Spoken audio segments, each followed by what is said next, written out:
So let's add another layer of detail, okay?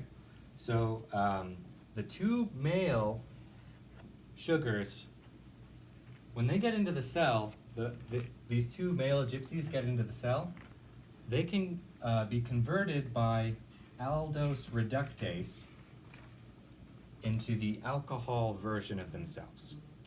All right? So I like to think about as aldose reductase. So all three of these are aldose sugars. So an aldose to them is kind of like a person. So the enzyme there would be kind of like a person reductase. So I think about this as the strip club. So galactose, he's a guy. Glucose, he's a guy. They can both go to the place that is very reducing to other aldoses. They go there and they get drunk and they get converted into the drunk form of themselves. So galactose is converted into galactidol, and glucose is converted into sorbitol. Okay? Now, galactidol just stays there. Nothing else can happen to it. Sorbitol in most cells can be converted from sorbitol into fructose. Now note that fructose, being the female gypsy, she has no interest in going to the strip club and getting wasted. All right. So there's no alcohol version of fructose. Okay. She's just going into the cell for sightseeing, whereas the two guys are going in for sightseeing. Okay, and that's really important for understanding these different disorders that involve fructose and galactose. Okay, so so what's this enzyme? What's this enzyme?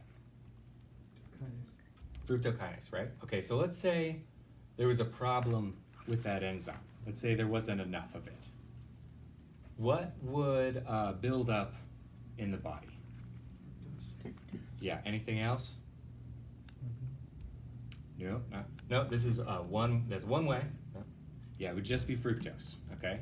So that would be essentially just fructose, essential fructosuria. So that's very mild. There's no big deal with that. There's just gonna be a high level of fructose in the blood and the urine, and that's basically it. Now let's say there was a problem here with aldose. Aldolase. What would build up if there was, say, not enough aldolase?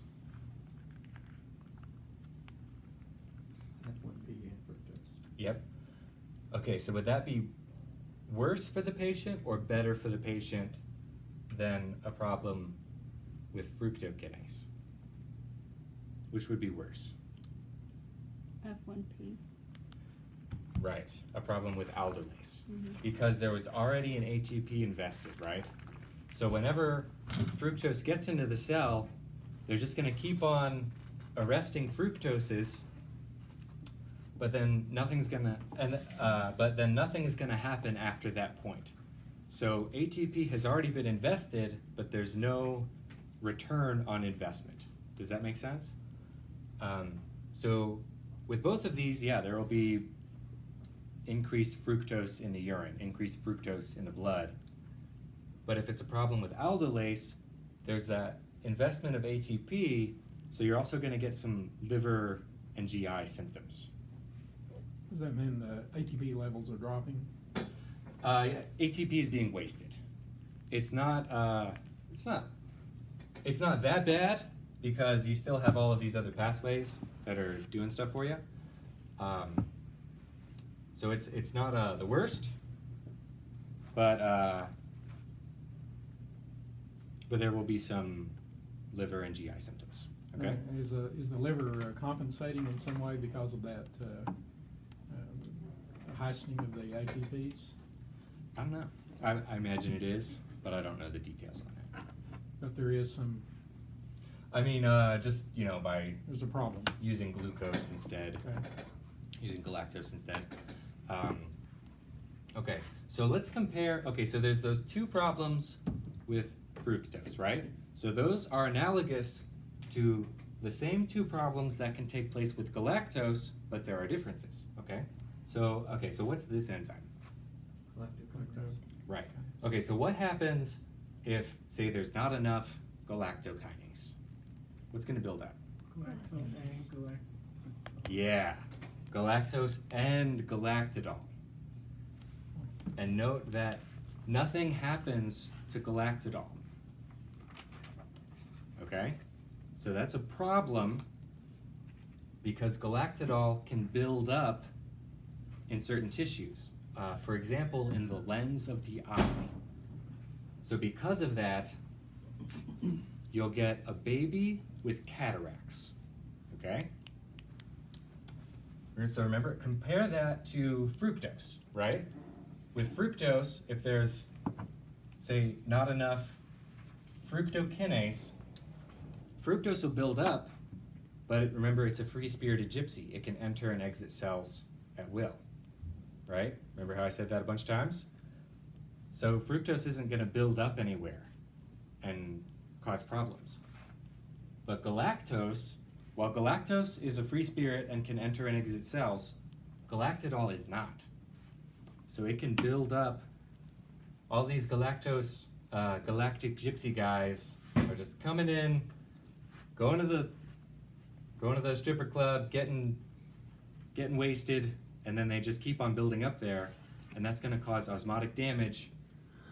So the patient will get cataracts. So if you have a patient that's a baby that has cataracts, think about a problem with galactose, right?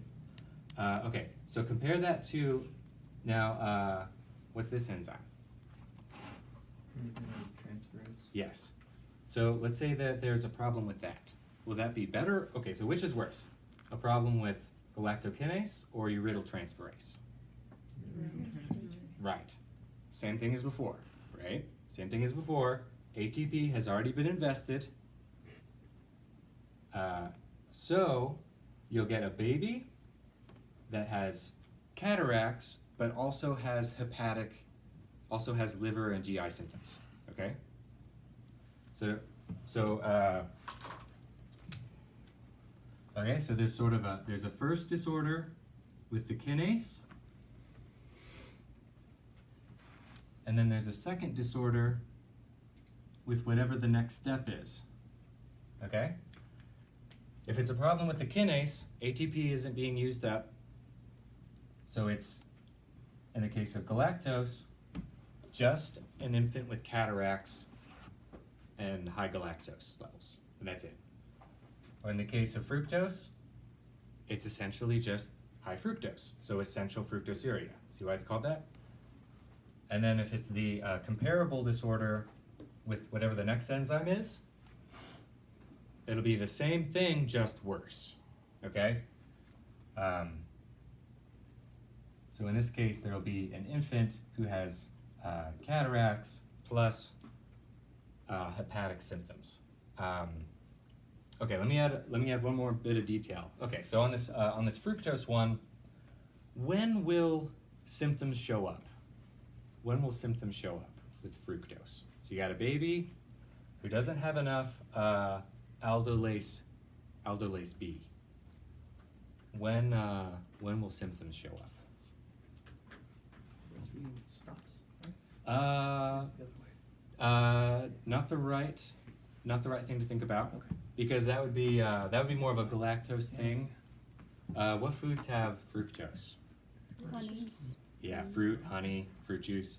So when a baby has some fruit, or some fruit juice, or some honey, that's when fructose will be in their system, right? And that's when they'll start showing symptoms if there's a problem with aldolase B. So this is called fructose intolerance. Okay? Does that make sense? Why it would be fructose intolerance?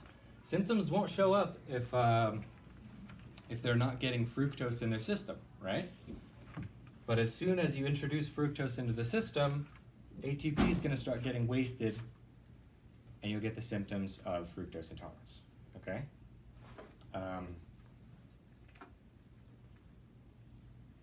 Okay. So when will symptoms show up over here?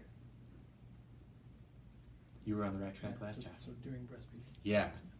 So galactose, lactose from breast milk gets broken down into, one of the things it gets broken down into is galactose. So when the baby is breastfeeding, that's when symptoms will show up, okay? Okay, so, so there's those 4 problems, 2 problems with fructose, 2 problems with galactose. Essentially the same things, except with galactose, because he's that scumbag man, you get a buildup of the alcohol form, which causes the osmotic damage, which will cause cataracts, okay? So let's say, so I haven't talked about anything with glucose yet, but what is the most important disease that has to do with glucose? Diabetes. Right, diabetes. So let's say a patient had chronically high glucose levels. What's going to build up? Sorbitol. Yeah, sorbitol's going to build up, okay? Yeah, so a patient who has diabetes, has high blood sugar for a long time, some of that glucose is going to start getting converted into sorbitol. Now, this isn't the same as with galactose because that sorbitol can get broken down by sorbitol dehydrogenase into fructose, right? But there are a few tissues that either don't have much sorbitol dehydrogenase or don't have any of it. In which case, let's take the lens of the eye for an example. What's going to show up? What's a symptom if sorbitol builds up in the lens of the eye? Yeah, cataracts.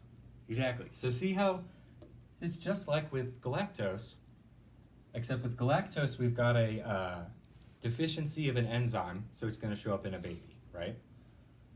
But with glucose, there's not going to be a deficiency that shows up in a baby. I mean, I imagine if you had a problem with that, you'd probably just be dead.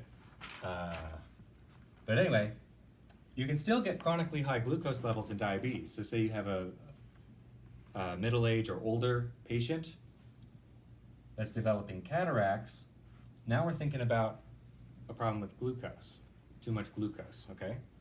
And so the tissues where that don't have much sorbitol dehydrogenase are the lens of the eye, the retina, the kidney, and Schwann cells, okay? And if you spell that out, it looks kind of like lurks for going to the strip club and lurking around. They're just a bunch of lurks. Those creeps going in there, producing all those fellow aldoses. So yeah, there will be. What are some of the symptoms in diabetes? There will be cataracts. They can start to go blind, right? So with the retina, kidney problems, and then the Schwann cells. So they can step on a nail and not feel it, starting to get that demyelinization. Yeah. So understanding that. Can you guys see why all those symptoms would show up based on the biochemistry now? Okay. Okay, so we've talked about glucose, fructose, and galactose. Okay. Okay, go ahead and stop that for now.